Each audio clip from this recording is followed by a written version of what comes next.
Good evening. We want to welcome you all to Gaston Christian School and to the Owens Fine Arts Center. We're so excited to have this opportunity to host the Candidates Forum for this evening. My name is Krista Pratt, and I'm here on behalf of GCS just to issue a welcome. We love to work in our community. We're so excited to be able to join with you in this and hope that we can work with you again. So thanks again for coming and for choosing to have your event here at the Owens Fine Arts Center at Gaston Christian School.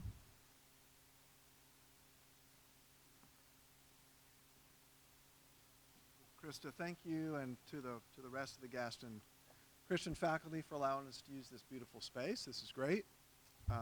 And I am Patrick Mumford. I'm the President and CEO of the Gaston Business Association. Welcome you all here tonight, those of you in person and those of you online. And before we get started, I do want to recognize CaroMont Health for hosting this event for us, and also our GBA Advocacy Council members who helped craft questions for this evening's event. So public policy is incredibly important to businesses in this community, and that's why we're sponsoring this forum. It's important to understand what our elected officials' positions are on certain issues, so you will hear that tonight. We're thrilled to have the candidates here, and I personally just want to thank you all for, one, running. I have a little experience with that, and to be in the public eye is a bit of a sacrifice for you and your family, so thank you for that, and also for serving should you be elected. So what I'd like to do is, at this time, ask Don Roper. So unfortunately, we only have one candidate for the sheriff's race. Don is the one to come up. And while he gets situated, I'm going to ask Joe Boss to come up. Joe will be our facilitator this evening. And Joe is part of our advocacy council for our organization. And he's also, in his day job, he's Senior Vice President of Government Affairs for the Charlotte Regional Business Alliance. So Joe, thank you for volunteering to support this effort this evening. And we look forward to the comments by all the candidates. And thank you all again for joining us.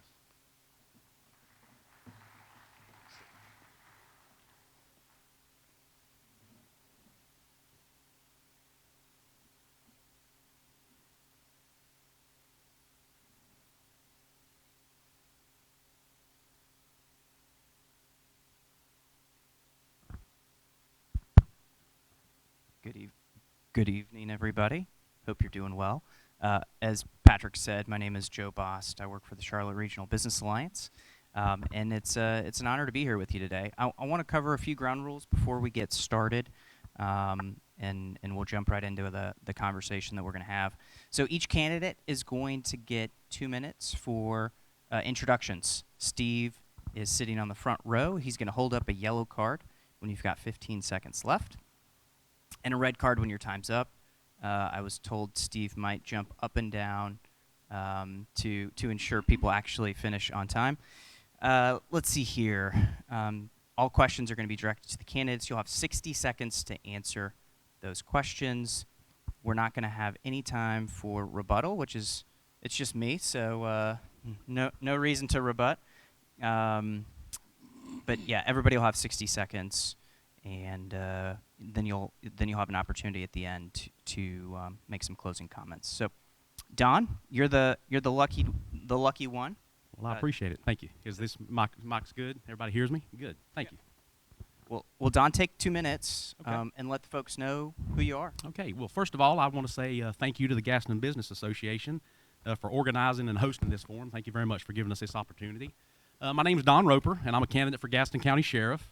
And I'm a Christian conservative Republican, and I'd really appreciate your vote in the Republican primary on May 17th. I'd like to also remind you that early voting starts tomorrow, so please get out and vote. I believe we should conduct independent research when we're choosing a candidate for office. What I do is I look at a person's record and past actions when making my decision. That's why I'd like to invite you to go to my webpage at donroper.com to learn more about me and my campaign. I get to hear a lot about economic development from my wife, Julie Roper, who is, the lights are shining on my face there, but she's in the front row somewhere. She's actually the current board chair of the Gaston County EDC, so I hear a little bit about economic development from her. So I believe law enforcement plays a critical role in growing our economy and strengthening our community. When a business is considering opening or relocating or expanding to Gaston County, one of the key factors that these business owners consider is how safe is the area for their businesses, themselves, their employees, and their families. I believe the Office of Sheriff is in a unique position to engage with local law enforcement at all levels to help create a collective voice to attract industry and quality jobs for our citizens. The sheriff should also engage business owners and citizens in regular meetings to give them a voice to express what they feel is important and to help them succeed in business growth and critically important talent attraction.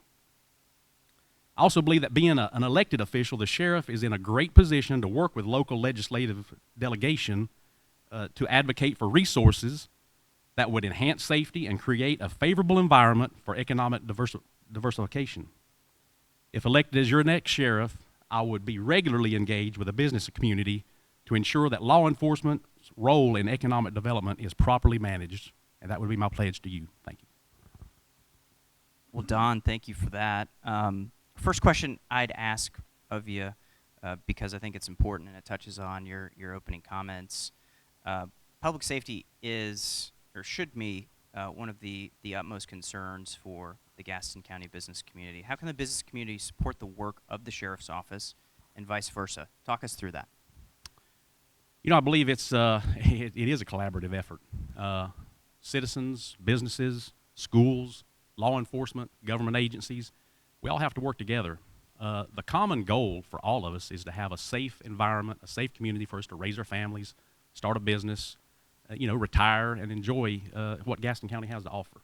Gaston County has a lot of good things to offer, but if we can't feel safe dropping our parents off to have their hair done or going shopping, then we really can't enjoy all the good things that Gaston County has to offer. No, that's great. So we all know that we live in a world where perception becomes reality, right? So sometimes news coverage may not always be fully reflective of what it's like to do business here in Gaston County, and especially as it relates to crime. So, Sheriff, what would you do to combat these perceptions and really provide a more accurate representation of public safety? Hey, that's a great question, and I've actually spoken about that a number of times. I believe a critical role of the sheriff should be to be a vocal advocate for law enforcement in the county. You're the elected official that is there to speak on behalf of all law enforcement, to coordinate and cooperate with all law enforcement in the county. And it's, being the sheriff, the elected official of law enforcement, puts you in this unique position to foster an environment where people are comfortable with talking to you. You are the people's law enforcement officer. I've always said that the form of government that's closest to the people is the most effective because it has to be the most responsive. The sheriff answers directly to we the people. It's not this, there's not this separation like there is with a police chief where I'm appointed by a city manager. The sheriff answers directly to the people, and that bond is created that would allow that sheriff's position to work more closely with the public. So you've probably gotten this question a few times as you're making the rounds in the county. What's the most significant issue facing the sheriff's office, and what are you going to do to address it? One of the most significant issues facing the sheriff's office is attracting a qualified pool of applicants. And that's really a major issue in all of law enforcement. As a police chief, that's a big issue that I deal with. And it's not just here in Gaston County. It's across the state. It's across the country. The climate now in America is pretty tough on law enforcement. I'm blessed that in my community and in Gaston County in general, Gaston County supports law enforcement, and that's good. A lot of my colleagues across the state and across the country do not enjoy the great relationship with their public like we have here in Gaston County. But I think that's one of the most critical roles that the sheriff's office, critical issues the sheriff's office is facing now, is making sure that we can adequately staff and equip our sheriff's office with folks that are, there to do the job, and let's give them the tools and equipment they need to do this tough job we're asking them to do. Workforce is certainly a major issue facing the business community more generally, so it wasn't surprising for me to hear that that's going to be a significant issue that you're going to try and tackle. That's for sure. So this is going to be an interesting question because I'm curious how you're going to answer it. In your opinion, what's the most important skill that the sheriff should have? I believe that would be work ethic. Work ethic. But why? Why? Yeah, Say absolutely. more Because about why. absolutely, my work ethic is one of leading from the front. That's always been my work ethic. As a law enforcement leader, I don't believe that you can send out your folks to do a job and not give them the guidance and leadership that they deserve to do this tough job. I learned early on as a police officer. I started my career in 1987 with the Gaston County Police Department. I've seen a lot of good leaders and a lot of bad leaders. And I learned early on that a leader should lead from the front. That's my work ethic. And as the elected sheriff of Gaston County, the leader of the Gaston County Sheriff's Office, the people's law enforcement officer, you have to have that strong work ethic. You have to lead from the front. Your folks shouldn't have to come look for you for guidance because you should be on the scene right there with them. And that's my work ethic. Thank you for that. So the Gaston County Sheriff's Office has a pretty good budget. $20 million is what they put in my notes here. So if somebody got this wrong, don't blame me. Really? No laugh? Okay. Thank you. I appreciate the courtesy laugh. No, the Sheriff's Office has a $20 million budget. Talk us through how you plan to manage the budget and maybe where some of the pressure points might be of that budget. I don't know if a lot of folks realize the critical role that the Gaston County Sheriff's Office plays in creating a safe environment for Gaston County. That is a big budget, but you know what? The Sheriff's Office has a big job. We're asking these folks to do a very important job, a very tough job. And how can Gaston County be as safe as possible if these dedicated professionals are not doing their job? One of the first priorities would be, for me, if elected sheriff, would be to go take a deep dive into the budget, take a look at it, see where some adjustments may need to be made. I believe currently that the current budget is adequate, and that's due in large part with a lot of work that the current sheriff, Sheriff Alan Cloninger, has done with the county manager just recently to address issues such as salary adjustments, making sure our dedicated employees at the Gaston County Sheriff's Office are taken care of and supported the way they should for doing this tough job we're asking them to do. So speaking of tough jobs, Gaston County has a few municipal police departments. How would you encourage collaboration among these departments? And what's an area of opportunity you'd like to see the group as a collective address? That's a good question. We have a unique situation here in Gaston County. There are 13 law enforcement agencies in Gaston County. And there does need to be collaboration and cooperation between those agencies. And one of the things that I've actually had the opportunity to do in a leadership role in law enforcement, I was selected by my peers to serve as the chairman of the Gaston County Police Chiefs Association. And what this group does is we regularly meet all of the law enforcement agencies in Gaston County, including the state law enforcement agencies that are stationed here, federal law enforcement agencies. We meet for lunch once a month. We talk and we have, fellowship really, but then we have that connection. And that connection allows us to coordinate and to know when there's an issue. It just creates a relationship of cooperation that really makes the working environment a lot better and a lot more efficient for the people of Gaston County, because of all of those 13 law enforcement agencies here in Gaston County, we all have the same goal, and it's to make Gaston County as safe as possible. Go a little deeper on how impactful that connectivity has been, just from a tactical doing your job on a day-to-day basis. Talk about some of the things you all have been able to solve from a challenge perspective. Absolutely. So, and we talked about all these various law enforcement agencies here in Gaston County. Well, I know where the jurisdiction of Mount Holly is, where it ends. I know where the jurisdiction of Gastonia ends. Well, guess what? The lawbreakers, they don't care where those jurisdictions end, where the jurisdictional boundaries end. So we have to work together. And in this room tonight, I see some other law enforcement officers that I've worked with and have partnerships with. And it has benefited our county at a lot of different times to have these working relationships. If we have a serious situation tonight here in Gaston County, just because it may happen to be in Bessemer City, well, that doesn't mean that there's not resources available from Gastonia, from Belmont, from Mount Holly, from Lowell. We work together, and we've done that constantly, and I don't think a lot of folks realize that we have that connection with law enforcement here in Gaston County, but it has benefited us greatly in a lot of serious situations. How would you encourage the public to become more aware of the great work you guys are doing as a collective? Because, again, we had a question on perception. People probably have no idea. They probably don't, and honestly, that may even be somewhat of a goal.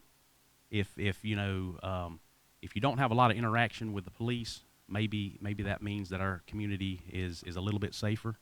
But we need to have folks that are engaged. We need to have folks that are engaged with their law enforcement. We need to have relationships built before we need them. We need to have this relationship where you and I can talk and you know Don rather than Chief Roper. And if we have that established before a situation happens, because we're all human, there's going to be situations, we're going to make mistakes, and if we can talk to people, we can talk to each other as humans and as just regular people. We've already got that relationship in place. If we have it before we need it, we'll be able to work through the hard times easier. So I would say get engaged, get to know your law enforcement. These are your law enforcement officials in your community.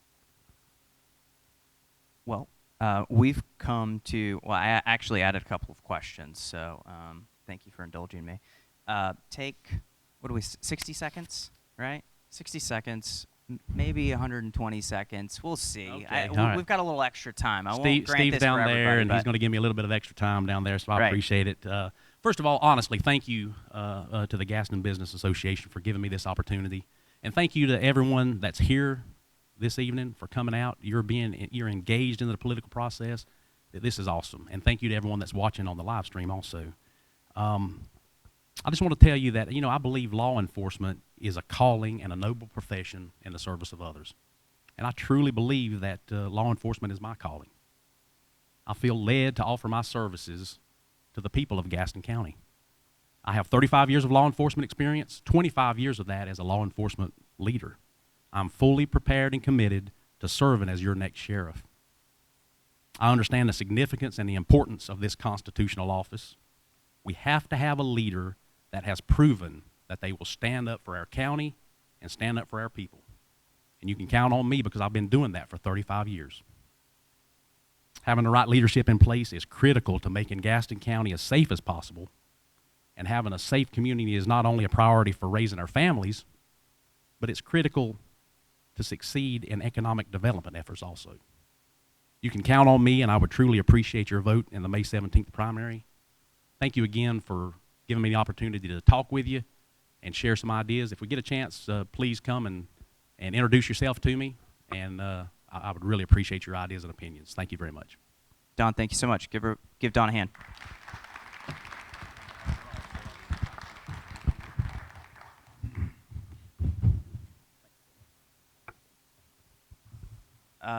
Don, thank you. I'd like to invite Kathy Cloninger to the stage for our conversation.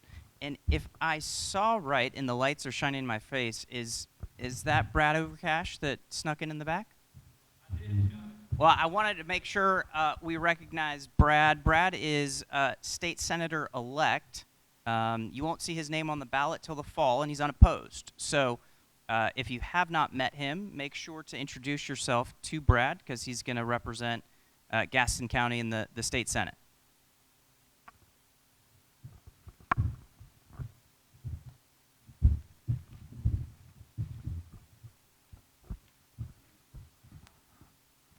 Hi, Kathy. Hey, how are you? I'm doing great. Well, Good. thanks for being here. You saw the drill. Take 2 minutes. Introduce yourself to everybody out there. Okay, I'll be happy to. I am Kathy Mabry Cloninger, but I am known as Kathy Cloninger on the ballot. I'm running for a Gaston County Commissioner to represent the Dallas Township. My desire is to represent you as the next county commissioner. I have lived in Gaston County all my life with conservative values. My parents owned a local business in Cherville. While growing up, I saw the problems that my parents faced as business owners. I witnessed their strong values and as they were business owners, and I witnessed their strong work ethics and the importance of giving back. I remember my dad always looked for ways to support our family through his business, a Western Auto store, which later became a Mabry Supplies. I was blessed to have loving parents who share their love, faith, and commitment to public service. These traits served as the basis of who I am today. I am married to our Sheriff, Alan Cloninger. I believe in the Second Amendment and supporting our law enforcement officers and all of those who work on the frontline workers.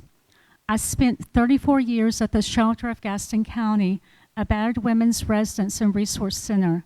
I fought for the safety of families who needed help and security. One of the best parts of that job was watching survivors get back on their feet to go on to live productive and successful lives. When I retired, the Gaston County Commissioners renamed the shelter home to the Kathy Mabry Cloninger Center, a domestic violence shelter, as acknowledgement of my challenging work. I understand what it takes to make things happen and how to pick yourself up and to get things done. This is what I want to do for you as your next county commissioner. My goals are to develop a countywide coalition to address domestic violence, mental health, and service needs within Gaston County, to target workforce development efforts to support the growth of employment opportunities, and to support locally owned businesses through proactive community partnerships, collaborative efforts within all the townships and municipalities here in Gaston County. Thank you. Thanks, Kathy. First question I've got for you, we heard Don touch on it a little bit, is around workforce. Employers across all industries are struggling to attract, develop, and retain a talented workforce. How would you propose supporting efforts to address this critical issue? I think that with everything in our community is that the biggest thing is that we all have to work together. And I'm a firm believer in partnerships and relationships. I think also with how 20 and 21 has been for all of us, that it would be important to even rebrand some of the departments and that type thing so that people can look for new ideas and see new ideas. No, that's great. I've got a question on relationships. You mentioned those. They're really important. Strong relationships with our state delegation in Raleigh are extremely important. We'll hear from some folks in a little bit who are running to represent us in the state legislature, but those relationships are important. Can you give some examples of how you approach building constructive relationships with other elected officials?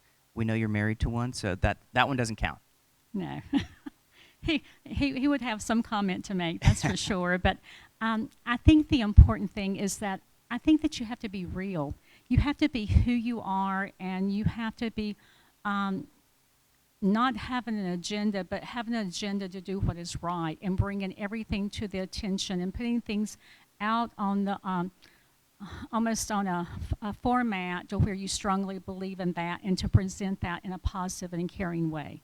But you live by giving of your heart, and I think that as public servants is that we need to look for ways that we can serve and to be able to serve, to be able to provide that to them. No, that's great. Gaston County is growing. I know that's not news to any of us in the room. I live over on the other side of the river. It took me a little bit to get here. I won't say how long, but we know growth and congestion follows. Right. But also having those relationships with members in Raleigh are important too. So how would you propose working together with those legislators to address some of the transportation funding challenges that aren't just for in Gaston County? Yes, they're present here, but it's all across the state. But how do you ensure Gaston County is getting their fair share? That's a good question. I think that we all see the problems in all travels that we all make throughout Gaston County, and then traveling 85 and other forms of transportation. I think that it's important to, I'm going to try my best. I think it's just important to be able to express our concerns and our growing concerns, because as traveling across the county, even doing and campaigning and things like that, we've just seen such rapid growth so suddenly. And with that rapid growth brings all the congestion and other concerns with our infrastructure. And so I would just say that I guess the best thing that we can do is still to advocate the importance of Gaston County needing that extra bridge to that point to connect. It was not a trick question, I promise. So speaking of rapid growth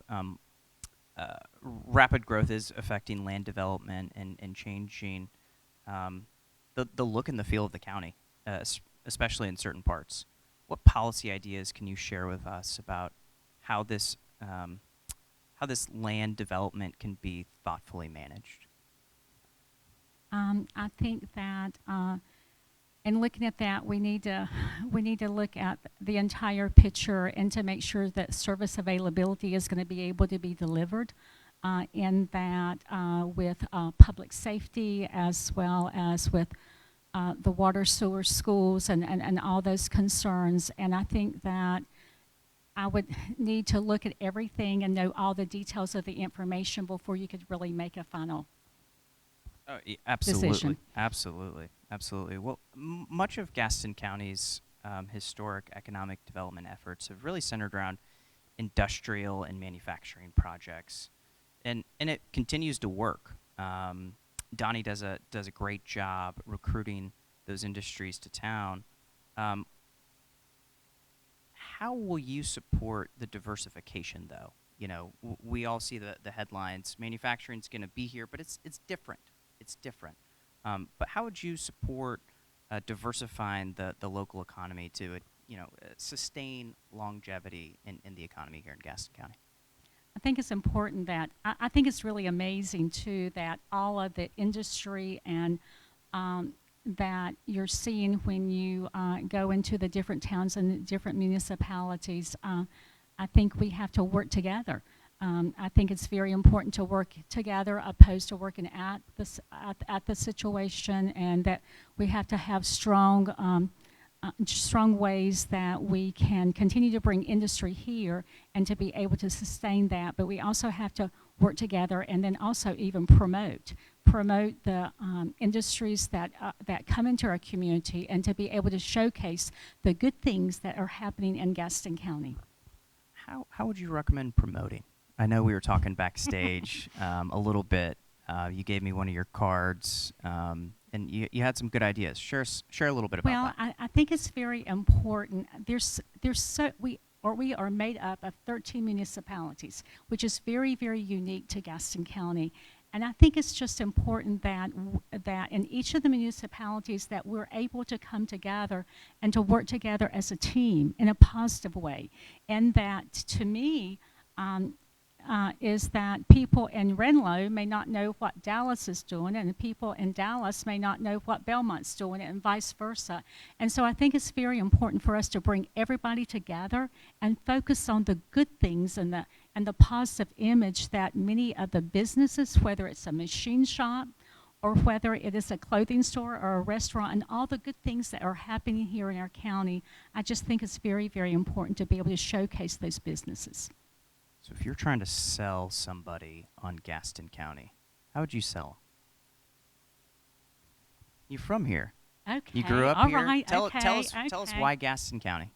I think Gaston County is home. I think Gaston County is just a wonderful makeup of wonderful people You wouldn't be here if you didn't care about Gaston County. And we have so much to be able to give, and we need to be able to give of ourselves, and also to be able to work, play, and showcase the positive things that are happening here in our community, because they're out there. I mean, I've been amazed. I actually visited a machine shop, and I was so surprised that this one machine shop serves 48 states in the United States and makes parts to go on railroad cars. Well, if you're not familiar with that, you never know about that. And those are the things that we need to talk about. We need to talk about working together and showcasing all those wonderful things that are here in Gaston County. So this is a tricky question for me to ask. Thank you. I promise it's the only tricky one. Okay. So if you're elected, most people may assume your stance on a particular issue are going to fall along party lines. I mean, I think all of us know who are educated in the room here on how government actually works. You have to work together. You have to collaborate. But they may think you're only going to vote the Republican Party platform way. Talk to us about a time you took a different position than your party's traditional stance on an issue. And again, we all know your husband, so you can't say a disagreement at home counts. I don't know why not. I don't know why that would not work. How about that? I'm not sure, to be honest. I think that I have given my heart and soul to Gaston County, as many of you all know. I have worked in an area of domestic violence, in an area where people may or may not talk about that subject unless they know someone in that situation, or they themselves have been abused, or a family member or a friend or whoever. I think that whatever the situation is, that we all have to sometimes you may not understand something that's going on with someone, but it's very important to be able to try to understand how difficult it is for someone going through something. And this probably does not relate to that, and I am so sorry, but I'm not sure how to answer that question. Oh, I need to use my husband. Sure, go ahead. use him if you want, but no, that's completely fine. Talk a little bit more about the challenges facing Gaston County. I know you talked backstage a little bit about the issues around domestic violence and mental health. Talk a little bit about some of those challenges and what the county could do to maybe do a little bit better of a job. Well, I think that in all areas, whether it be domestic violence or mental health or drug abuse, I think the biggest thing is that we all have to raise awareness, and we all have to get stakeholders together to work around really making a difference, and a true difference in awareness. I firmly believe it's about awareness and prevention, and everything to me in my life has always centered around developing partnerships and working together. It's just been amazing, all the relationships and contacts that I have actually developed all over the years that has even helped me, even with my campaign as well. And it's all about service.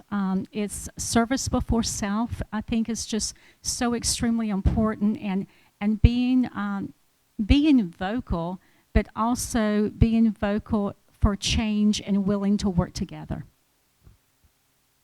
Well, I've enjoyed our time. I hope I didn't trip you up too much. You did not. You were great. Thank you. Take 60 seconds, 120, maybe 180. We're getting wild here. And give us your closing comments. I guess my closing comments is that I have, I guess, really campaigned all my life to a certain degree, and that I worked in domestic violence from 1983 to 2017, and that was for 34 years. I am excited to serve. I'm excited to do the right thing. I'm excited to be a part of Gaston County, and to be a part to from my experience and my strength and my integrity to bring leadership to Gaston County. I hope that you will consider me on the ballot as Kathy Cloninger, and of course early voting begins tomorrow and runs through May the 14th, and then May 17th is the election. And then I also have a website that you can go to, and I have some materials out there in the lobby as well. But thank you again, and thank you so much for coming out, and this has been wonderful. And I'm very humbled to be here. Thanks again. Thanks, Kathy. Give Kathy a hand.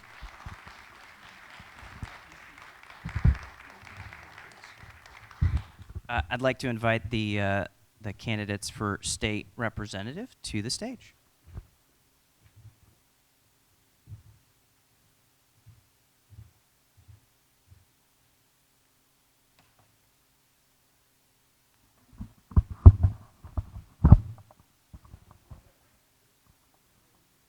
Don't come all at once.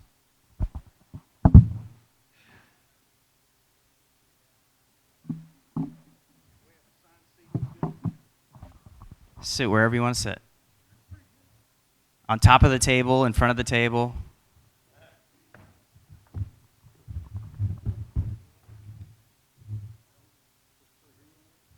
Donnie, you'll probably need to turn on that microphone. These two should be on.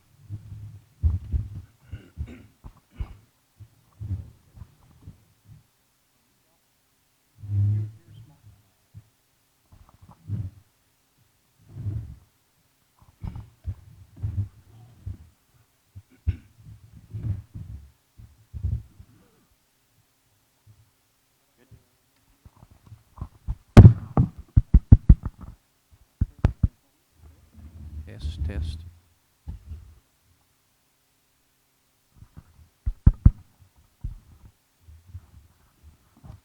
All right, gentlemen, I think you know the drill by now. We'll just go in the order closest to me, and we'll start with you, John, to just do some self-introductions. We'll probably keep a little bit more track of time than we have been since there's a few more of you. So just be mindful of watching Steve down on the front. Okay. No problem. Well, thank you so much for the Gaston Business Association for putting this together and the opportunity to speak with you all tonight. I know that meetings like this, it makes me proud to be part of the Gaston County GOP because you found it important to come out tonight and you're taking the time to show up. So, you know, because this election is important and you know what's at stake. It's our state, our county, and our district hang in the balance. And so you're here because you care, and so I appreciate that. I'm going to start with a little bit of honesty. If you had told me 19 years ago that I'd be on a stage in a political forum speaking to you, I wouldn't have believed you because 19 years ago that wasn't part of my dream. But I became a father 19 years ago, and becoming a father changed me. And I've got 4 children. 3 of them are here tonight with my beautiful wife, Shannon. And 2 of them actually go to Gaston Christian here. And when I look in their faces, the sad reality is that their future currently is not as bright as what I had when I was their age, what you all had when you were their age as well. And so I knew I had to make a difference. And so I'm here tonight, not as a politician, but as a father who's determined to make a brighter North Carolina for our kids' future and for our grandchildren's future. So I hope that you would consider giving me your trust and your vote on May 17th. Thank you. Ronnie. Good evening. I thank the Gaston Business Association for putting this together, and thank all of you for coming tonight.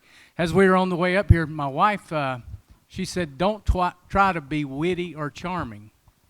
She said, just be yourself. And so I'm going to try to do that. My wife is here tonight of 33 years, Lynn, and my son, Andrew. I think this is the first campaign event that she's got to come out to due to the fracture of her leg 6 weeks ago, so I'm glad that they're here tonight. But I'm Ronnie Worley. I'm the common sense, practical conservative who believes in results and not rhetoric, running for the North Carolina House. I feel that I'm uniquely qualified for this position primarily because working almost 30 years in state government as a North Carolina Highway Patrolman, worked in Raleigh, worked at the governor's mansion, in fact, and came back to Cramerton, my hometown, in 2008. We came back after living in Raleigh for some time, and ran for city council. I was elected to city council in 2008, served 2 years on the city council. 2009, late 2009, I was elected to mayor of Cramerton. I served 2 terms as mayor of Cramerton. In 2016, after retiring from the North Carolina Highway Patrol, I ran for county commissioner, and I'm in my 2nd term. And saying all that doesn't qualify me to be running for the North Carolina House. However, in that time of being in elected office, I've been able to build relationships throughout, not just in our county, but also at the state level and at the federal level, to bring things to Gaston County that we need, whether they be jobs, dollars for other needs that we have. But relationships is something I'll talk about later on. But again, thank you for being here tonight, and I thank you to Donnie and John for being here as well. Donnie? Thank you. Thank you to the Gaston Business Association, of which I am an investor, for putting this on tonight for folks in our community to compare answers and to select the right person for Raleigh. I am Donnie Loftus. I am the current incumbent sitting in Raleigh, representing you for the 109th District. I am a preacher's kid. I have a twin brother and an older brother, Vietnam veteran. So I've learned all my life about giving back and giving to my community. So since in Raleigh, my wife Dina is here tonight. She is my legislative assistant, so she takes care of all the constituent services. So I brought my entire office staff with me tonight for support work. So we're honored to be here to be a part of this group. I was a commissioner for 4 years, 2004. I departed that, served in Iraq for close to 4 years in Operation Iraqi Freedom, come back in 2008, was reelected. And the opportunity presented itself last year to return to the North Carolina House to fill out Representative Dana Bumgarner's position when he passed away. I'm honored and humbled to be serving in that position now. I look forward to continuing to serve you. I currently have an A+ rating from the North Carolina Values, which is pro-life, pro-family, and pro-religious. And then I have an A rating from the NRA, and I've been endorsed by the Police Benevolent Association. So I am fully engaged of making sure you're fully represented in Raleigh. I'm thankful to be here tonight. Thanks for having me. Gentlemen, thank you for staying on time.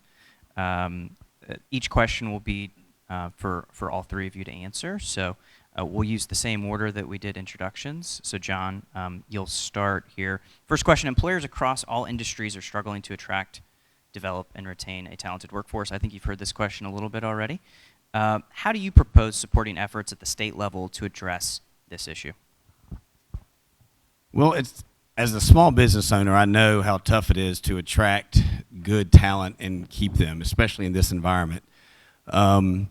As a state representative, I think the goal would be for the state to create an environment where small businesses can flourish, and to get rid of the unnecessary regulations and the any kind of unnecessary taxation that would keep them from having the money needed for their business, for their payroll, and for those kind of things that use to attract good talent. Ronnie, same question. Happy to repeat it if I need to repeat it. Yeah, that's fine. Please, Sure. please do. Employers across all industries are struggling to attract, develop, and retain a talented workforce. How would you propose supporting efforts at the state level to address this issue? Well, certainly quality of life is part of that. Good schools, good amenities, affordable housing, all of those things which we have worked on as a county to provide funding for schools, to provide funding for other things. Unfortunately, one place that has not been great for Gaston County is we lack in transportation. But transportation is also part of that. The workforce needs to be able to get to and from work in a timely manner. When the interstate is stopped and backed up, that costs companies time in lost production. So transportation is one that we really need to address, and favorable tax policies also. And I think the legislature is on the right track in getting North Carolina to one day be a zero income tax state like Tennessee, Florida, Texas, and many others that are attracting many businesses. Thank you. Donnie. Thank you for the question. Being a representative who got a chance to vote on the budget, one of my first votes in November, we created a $5 million fund to provide grants to businesses impacted by COVID-19 in the hospitality and the entertainment business. We also expanded the apprenticeship opportunities in high demand fields at small businesses. We allowed businesses impacted by COVID-19 to deduct expenses paid by Paycheck Protection Program loans, and we eliminated the franchise tax on business. And we're phasing out over the next 6 years, we're phasing out the corporate tax. So we're already moving to undergird business in North Carolina to say we're open for business. We are the #2 state in drawing new businesses coming in all of the United States. We're #2. Thank you. Gentlemen, thank you. Next question, and John, we're going to keep with the same order. I don't want to confuse anybody here. Continued growth of our region requires investment in transportation infrastructure.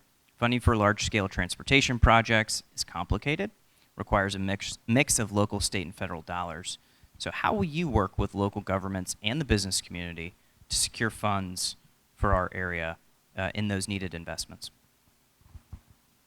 Sure. No, it's getting transportation right is so important for a state representative. It's something that it's the artery of our community, and North Carolina has, I don't know if you know this, has over 80,000 miles of roads. It's second only to Texas as far as the number of roads it owns and has to fund and keep up. So there's always a need for repairs and money, and some of that might require some of the outside the box thinking. We actually currently North Carolina has no county roads, so no counties are funding any kind of road improvements, and so that could be something where we look at the people that are actually living in the community to fund some of the roads there, as opposed to only coming from the state budget. Ronnie? You want me to repeat it? Yeah, please Okay. do. Continued growth of the region requires investment in transportation infrastructure. Funding for large-scale transportation projects is complicated and requires a mix of local, state, and federal dollars.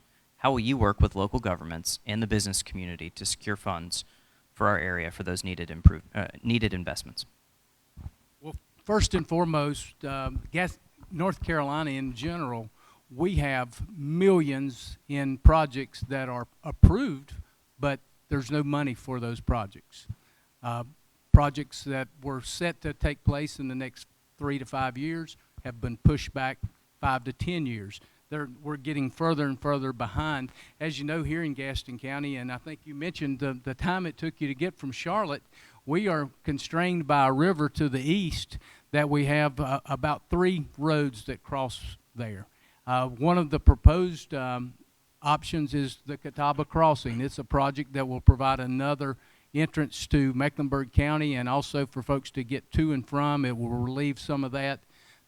But we also need to rethink the formula for, John mentioned that counties do not build roads, but we can look to York County in the south. There's a program called Pennies for Progress, and referendums can be held locally that folks can choose what projects are funded, and we can assist the state with local option sales tax, and we need to look at changing the formula.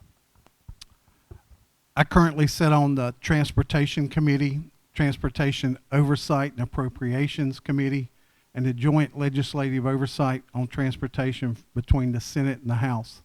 On Monday this week, I met with our division engineer, Mark Stafford in Shelby, to find out better ways of identifying those projects that have been overprogrammed, now to the tune of about $8 billion, with no funding right now to provide future projects to be done behind them. We also discussed the Catawba crossing and how to figure out what is the correct path. You hear so many stories of this person is the holdup or this is the holdup. My job Monday was to find out how we identify what is the correct path to identify a route to Charlotte to get more traffic off of 74 and to improve our economics for our county. So I'll continue to look for those ways to help our economy.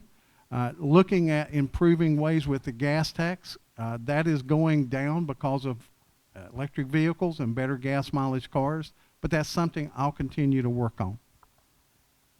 I want to give you guys another opportunity to talk a little bit about transportation. You all three of you mentioned innovative solutions or creativity, out-of-the-box ideas to address funding challenges. So John, start with you. Go a little deeper on how you try to provide more revenue to this area. Well, the first thing I would do is we have to stop using highway user fees for non-highway or road purposes, right? It's constantly getting robbed and robbing from Peter over here to fund something else. That's the number one thing. You can't, there's money there that's being used for other things. I mentioned shifting some of the burden to the county, the people that actually use the roads. So does it make a lot of sense for someone in Wilmington to be paying for the roads that are here in Gaston County? I don't know. Probably not. So that's some of the things that I would look at. Those two things. Yep. Ronnie? Well, I would disagree with John on that. Certainly folks from Wilmington, if they travel to Gaston County, they should be helping to pay for our roads here in Gaston County, and from every other place, state, city in the nation that comes to Gaston County. If they come here, the Pennies for Project works, the local option sales tax, as you know, we voters approved a local option sales tax a few years ago to fund education. It's a 1/4 cent sales tax that was voter approved. And that money goes directly to fund debt service for schools. We could do the same thing. The legislature has to approve this. They have to give counties. I work in the North Carolina Association of County Commissioners. This is being talked about, but they say some counties don't want this local option. So counties that don't want the option shouldn't have to be involved in it, but counties that do, that we need money, that we have the growth, we should have the option, just as we do for schools, to fund road projects. So everyone that comes to Gaston County and purchases any goods or service and pays taxes, they would help fund local road projects for us. Donnie? There's a couple of things you have to understand. Prior to about 2010, 2012, the political process is how roads got built. And if you think east of 95, there is a whole nother world that we don't think about much because we live in the Charlotte region. After 2012, when the House changed hands, there was a whole different process that evaluated roads based on needs. And now that's a much improved process. No longer do they transfer funds from the Highway Trust Fund. It is now a much streamlined process to keep that where we can fund roads. Some of the things I'm looking at and working with DOT officials now on is like a value-added tax, where they list your speedometer reading every year when you go to get your vehicle inspected. They could use that going into the next year. There's also programs that you can use in your car that limits, it records when you drive either in North Carolina and stops when you go to South Carolina, or it can limit when you drive in Gaston County, that it records that. So there's options that we're working on now. Thank you. I want to switch to a different type of, or get more specific on infrastructure. I want to talk about broadband. Businesses rely on stable internet connections. So share with us your thoughts on the broadband expansion and the funding that has been provided for that, and really the impact throughout the county.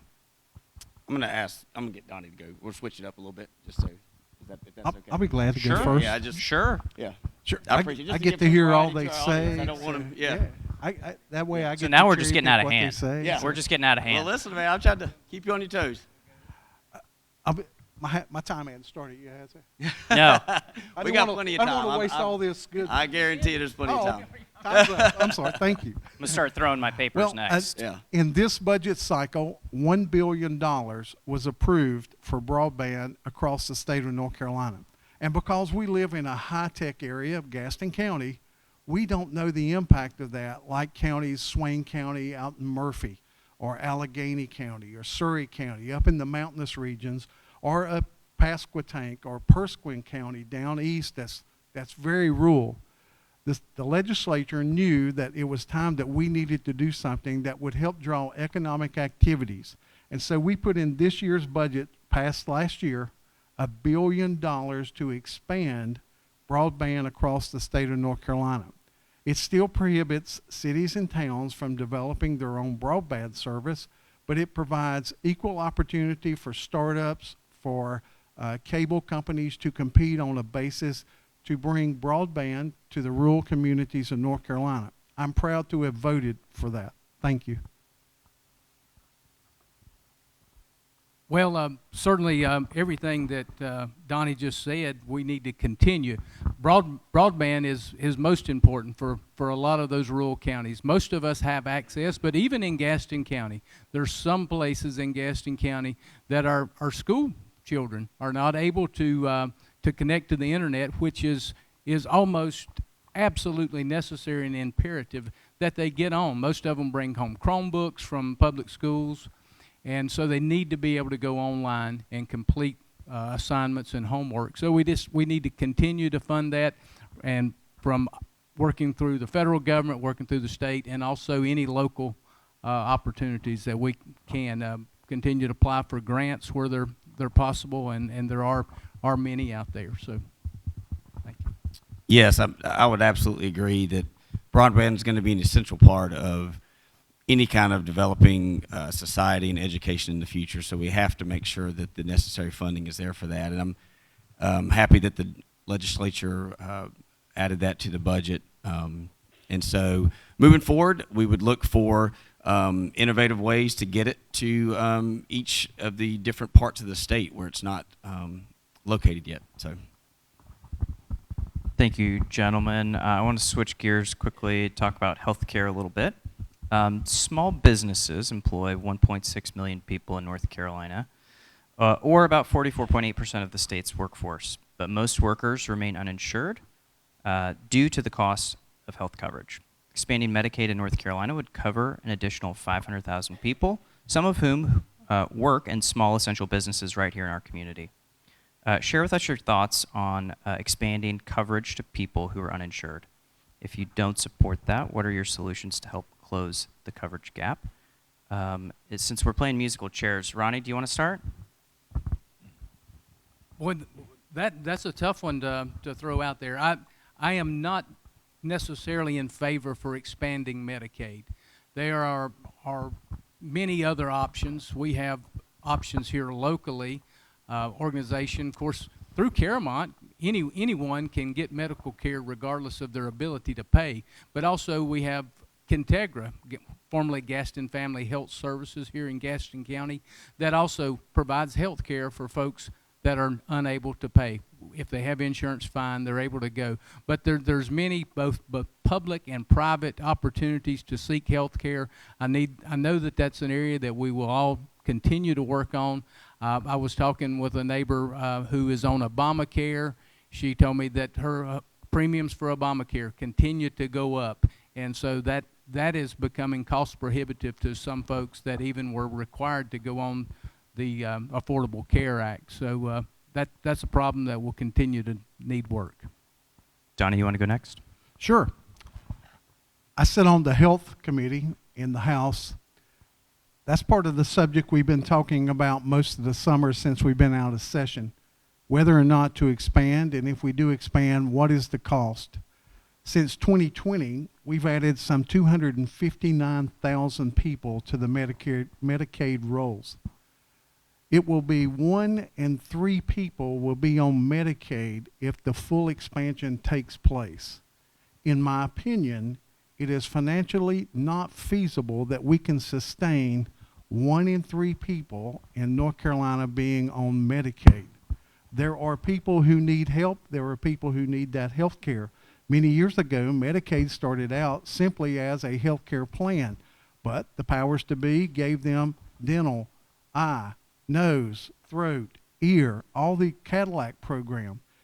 to do that now would be such cost prohibitive. We can't sustain that. I'm interested in going forward to look how we can do that in the future. Thank you. John? Yeah, I would agree with Donnie that the federal funding of Medicaid expansion is either going to bring higher levels of deficit spending or increase taxes. I believe that as policymakers we should focus on free market solutions that would reduce the cost associated with health care and health insurance, rather than just shifting the cost to the taxpayers. All right, John, I'm coming back to you. Yep. We're going to go back in the order that we started I'm with. just mixing it up. Yeah. You know. Maybe we'll keep doing it. We'll see. Talk to us about what you think the biggest issue is facing Gaston County, and what would you try to do in Raleigh to help address it? There's definitely several things. If I had to boil it down to one, when I'm out talking with people, one of the biggest things they ask me is about transportation and the roads, getting to and from Charlotte. And that encompasses the light rail coming from Belmont into all the way to Matthews. And so it's going to necessitate us making sure that the funding is there for the roads, but also when you say making sure the funding's there, a lot of people hear dollar signs go off in their mind, and it's going to be increased taxes, or so we're going to, what Donnie was describing sounds like a big government tracker on your car, and I don't know that anybody would be for that either. So there are ways, what time's going up, but there are ways to increase the revenues. Maybe it's decreasing something over on this pile here to make sure we have the funds for that. Ronnie, you want to go next? Biggest. What do you think the biggest issue is facing Gaston County, and what would you do to try to address that in Raleigh? Well, certainly we continue to hit on transportation. Transportation, we're experiencing growth. We have good economic development going on. Since I've been on the county commission, we have grown the workforce in Gaston County by over 2,000 jobs through economic development. People continue to move into Gaston County. We're now at 250,000 people. Roads and good schools. And we can't forget about schools, because the people that are moving to Gaston County are bringing school-age children with them. A lot of them are. We'll continue to need to fund school construction, and that's a huge need in the hundreds of millions of dollars for Gaston County. We just replaced an 84-year-old middle school in Belmont, and a lot of our schools, we're not going to be able to stretch them 84 years. It was pretty amazing that Belmont Middle School stayed online that many years, but transportation and schools is a close second. I would also say that transportation is probably the one that gives everybody the most heartburn. Just last Tuesday, Gastonia City Council approved 877 homes on Neil Hawkins Road. And right now, that road can't handle 877 homes. And we typically run through the cycle of all these homes are approved, and then we go, oh my goodness, the state hadn't built a road to take care of the traffic, which is always reactive rather than proactive. So transportation is part of the issue that I'm working on, of finding out how we can secure more funding. I know Gaston County in this budget cycle had $88 million that came back to support infrastructure, Gaston College, Belmont campus. Just about every town in this county was in the budget as getting something that they needed to do in their community. So transportation will be a big part of that. I talked to DOT this week. They would not block off the one lane. They will still continue to have 3 lanes and try to work over to the side. So hopefully that will work through it with less headaches for us. Thank you. Gentlemen, thank you. This is an easy question, I promise. Promise. How do you define success in the role as a state legislator, and what is the most important skill a state legislator must have to be successful? Donnie, start with you. I think listening is critical. There's sometimes when you are an elected official, you seem to have had people expect you to have all the answers. Everybody has a first day on the job. As a county commissioner, it's you and 3 of your fellow commissioners in order to gain the majority that you can vote the world out of existence. When I went to Raleigh, I learned it was me and 60 of my closest friends in order to get anything passed. Building the relationship with 60, not just 60 Republicans, you're going to need times when you need Democrats on the other side of the aisle supporting things that you think are important for Gaston County. So establishing relationships, establishing credibility, establishing that you do your homework and that you're true to your word and that you're a person of your word and you're a person of your character is vitally important in accomplishing. I would much rather be more effective than more liked. Ronnie? Well, I would agree that working and building relationships, whether it be with our federal partners, our state partners, but also our municipalities.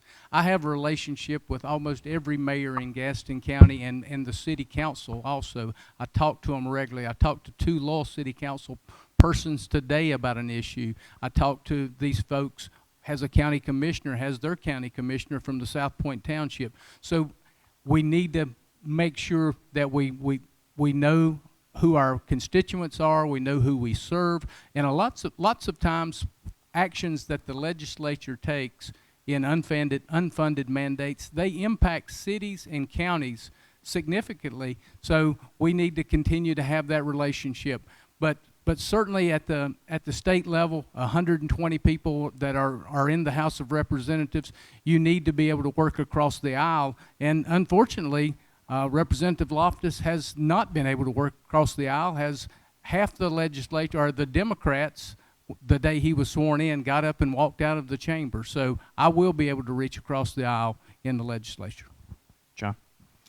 Yeah, making relationships are important, as it is in life as well. But I think one of the most important things to remember as a state legislature is that you've got to have a business sense to it. You're basically sitting on the board of a giant corporation that you have so many moving parts to understand how this part over here that you affect is going to affect this over here. And so I think it's essential that you have people in position like that have run businesses, small businesses, not just taking checks from the government the whole life. And so you need people that understand that you know, to use a colloquialism, sign the front of the check, not the back. And so that's what I think is pretty important. I want to ask you one final question, and then we'll do our 60 seconds, maybe 120 if we're lucky. How would you describe Gaston County in one word? Donnie, I'll start with you. Potential. I think we have so many things that we are just waiting to get off the go line. But for some reason, we circle back and we get started, and then we circle back and we get started again. And that comes from leadership. County commissioners are leaders. Why aren't they setting the pace? There's 14 mayors, there's 14 city councils. They could set the pace. Raleigh will not solve all of your problems. And if you're looking for Raleigh to solve it, you're looking in the wrong place. But the potential we have in this county is not matched by anybody else. So we have it, it's just harnessing it and moving forward to accomplish our goals as a county. Ronnie? How would you define Gaston County in one word? You can explain your... Emerging. Okay. That's it? Oh. No explanation? We are, there's so many of our small municipalities and larger ones that are doing great things, that are doing things to bring people to Gaston County. Gastonia, the Fuse project has been a success. They took the risk. They went out on a limb to invest in downtown. That investment is paying off. People are moving to downtown Gastonia. There's apartments coming up now there to have the walking traffic that is needed. Belmont has been a gem in the east for a long time, for several years. Belmont has really been leading Gaston County to an extent because they were right across the river, and Belmont went out, developed their downtown. Private development started coming in, so we continue to emerge, and that's what is happening in all our municipalities and our county. So not necessarily waiting on the state. We want the state to partner with us, but we're emerging, and You're emerging. Future's bright. Thank you. John? The word I would use is needy.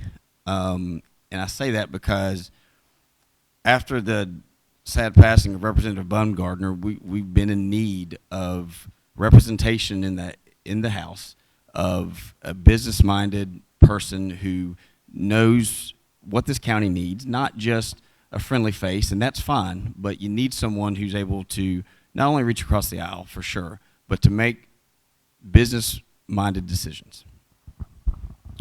Well, gentlemen, thank you. I'm going to turn it over to you three individually, of course, to give your closing comments. But I failed to do something I was supposed to do along the way, and that is recognize CaroMont for putting on or sponsoring the program today. So I think Bree is still here. So thank you, Bree and Chris, if you're still here. Thank you for putting the sponsorship together to put this event together. So thank you for that. And now, gentlemen, who wants to go first? I figure at this point it's all off the rails. Who wants to go first? You might actually get 75 to 90 seconds. We'll see. I'll volunteer. All right, Donnie, you go. Thank you to CaroMont Gaston Business Association for putting this together tonight for our citizens to make some good decisions. Thank you for attending in person. Let me address a previous comment. The Democrats did get up, all but three, and walk out in protest because I was being sworn in and seated in Raleigh. I'm sure you want to know why. It was because I exercised my First Amendment rights in going to Washington, D.C. on January the 6th and saying, I'm not happy with the way my country is being run. You had that same opportunity. I didn't go anywhere I wasn't supposed to be. I didn't do anything illegal. And by now, had I done something, I think the FBI can follow my ping to know where I would be. So it's pretty amazing we go to that level to say it's un-American to exercise your First Amendment rights. And let's talk leadership. So in the summer of 2020, what were we doing? We had protests in our county. Tony's Ice Cream was being overrun by people who were protesting. What were they protesting? It was because one county commissioner wanted to do a newspaper article on taking down a statue when they could have went to their fellow commissioners and developed a plan on how to address this. No, let's go public and let's blow the county up. For about 6 months, we went through turmoil, all because one commissioner wanted to do a statue removal. The state said you couldn't remove it anyway. So if we want to talk about leadership, I would have went to my fellow commissioners and said, there's a plan, we need to develop a plan on how we address this. Instead of going to the newspaper and saying, I need to do a news article and blow my county up for about 6 months. I'd much rather be known as going to Washington and protesting my First Amendment rights. And if the Democrats walked out, all but 3 of them, that's on them. And behind the scenes, those Democrats are very nice to me. They're very cordial. So let's make sure we get the record straight. I was in Washington. I didn't do anything illegal. I didn't break any law. I exercised my First Amendment right. But I didn't blow my county up for about 6 months. Thank you for attending tonight. I look forward to continuing to serve. Ronnie, would you like to go next? Absolutely. My entire elected life has been about partnerships.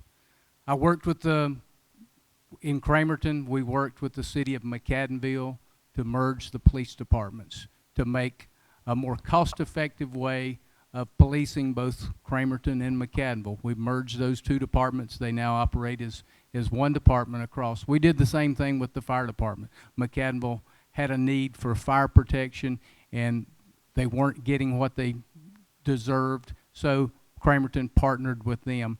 In Two Rivers Utilities was also created by a partnership from Cramerton and Gastonia. We lowered water rates in Cramerton by 25% with the merger and the creation of the Two Rivers Utilities. So I've continued to forge partnerships as mayor, as county commissioner. And you want to talk about the statue? Let's talk about the statue. We have a Confederate monument in front of our courthouse, as most of us know. It's a beautiful monument. It's dedicated to men who died in the Civil War. I get that. And I believe that it should exist somewhere, possibly a cemetery, possibly in another place of honor. But we do have the absolute authority to move the statue. It was moved once before from the old courthouse, and it was moved to the new courthouse. That is a divisive monument that marginalizes part of our population. And I will not be part of marginalizing any of our population. I want to represent the entire county of Gaston County, Republican, unaffiliated, and Democrats. I believe that the monument should be moved out of the front of the courthouse just due to that divisiveness. I don't want to erase history. I want to put it in a proper perspective. And that's what happened. I did not blow the county up. That was not my doing. I did not request a Gazette article on this. I simply had made reference that we should think about moving the statue. Something maybe when you were county commissioner you should have thought about when you were there, but you were raising taxes at that time, I believe twice during your tenure. So I did today. Thank you. John? Thank you for coming tonight. So why should you vote for me? Well, not surprisingly, as a father, I'm very concerned about what is being taught in our schools. Critical race theory has no place in our schools. Teaching gender ideology to young kids has no place in our schools. If I'm elected, I will do everything in my power to fight against this woke agenda seeping into our curriculum. It's dangerous and it's designed to divide. I'm also a business owner. I operate a small business here in North Carolina, so I know how this current economy and inflation in prices and fuel is beginning to devastate families across our area. This cannot continue. Which is why, if you elect me, I would make it a priority that we as a state push back on the Biden administration and all their destructive policies that have led us here. And are also put in place pro-growth policies that limit the counterproductive regulations. Basically, I will get the government out of the way so that small businesses can do what they know to do. And last but not least, I will fight against the never-ending government overreach that Roy Cooper has given himself for 2 years and counting. He's just extended it until July 15th. We don't have monarchs here in North Carolina. We elect our representatives. And no one should be able to give themselves a never-ending power. When I go to Raleigh, this never happens again. So when I look at the room and the faces here, I got to think that some of you for tonight, this may be the first time you've come to an event like this, gotten political. Well, for me, it's the first time I'm doing something like this too. So I understand what motivated you to make sure that we get the politics right this time. We can't afford to keep sending the same people to represent us. It's time for someone who has not been doing politics for decades to be sent to Raleigh to get North Carolina back on track. On May 17th, you will have a decision to make. I humbly ask for your trust and for your vote that you represent in Raleigh to secure a brighter future for our children and our grandchildren. Thank you. Well, gentlemen, thank you. If y'all will give them a round of applause.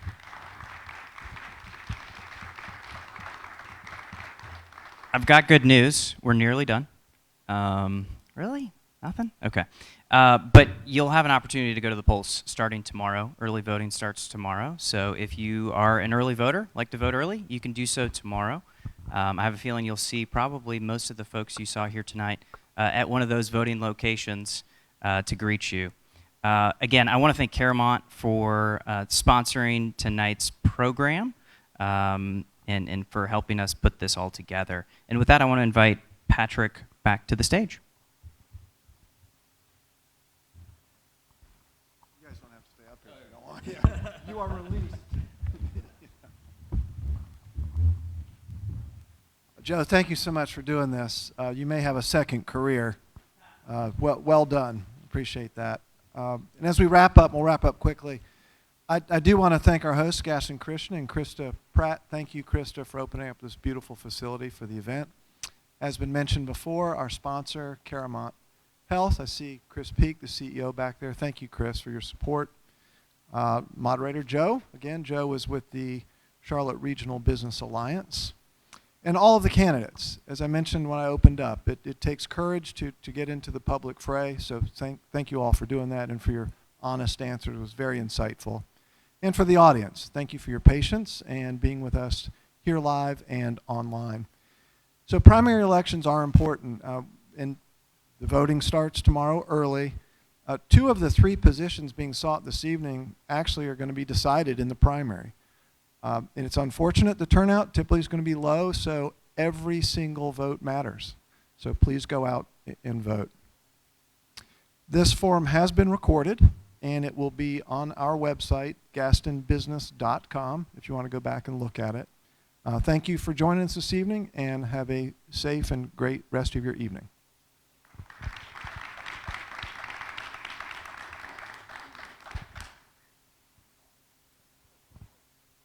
And I'm faking saying something important.